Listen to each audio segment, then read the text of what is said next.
நாம் நினைப்பதை விட நம் அறிவுக்கு எட்டாத ஒரு பலன், நம் அறிவுக்கு எட்டாத ஒரு சமாதானம், நமக்கு தெரியாத ஒரு புது வழிகளை ஆண்டவர் நமக்காக ஆயத்தப்படுத்தி நம்மை நடத்துகிற பாதை, அது ஒவ்வொரு நிமிஷமும் சாட்சி சொல்கிறோம். அதுதான் கர்த்தர் நம்முடைய வாழ்விலே தருகிறதான மிகப்பெரிய ஒரு ஆசீர்வாதம்.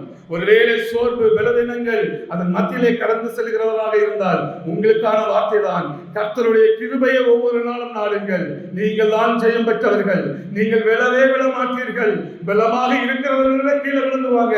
நான் சொல்கிறேன், கர்த்தருடைய கிருபையிலே நடக்கிற மனுஷன், கர்த்தருடைய பலனை பெற்று நடக்கிற மனுஷன் ஒருபோதும் வெட்கப்பட விடமாட்டார். அவன் கால்கள் தள்ளாட விடமாட்டார். அதுதான் மற்றவர்களுக்கும் நமக்கும் உள்ள ஒரு ஆசீர்வாதம். அதுதான் ஜபத்திலே நடக்கிறவர்கள் ஒரு ஆசீர்வாதம். அதுதான் கிருபையிலே நடக்கிறவருடைய ஒரு ஆசீர்வாதம். அதனால பலவீனத்தை குறித்து கிறிஸ்தவர்கள் இனி சோர்ந்து போகாதீர்கள்.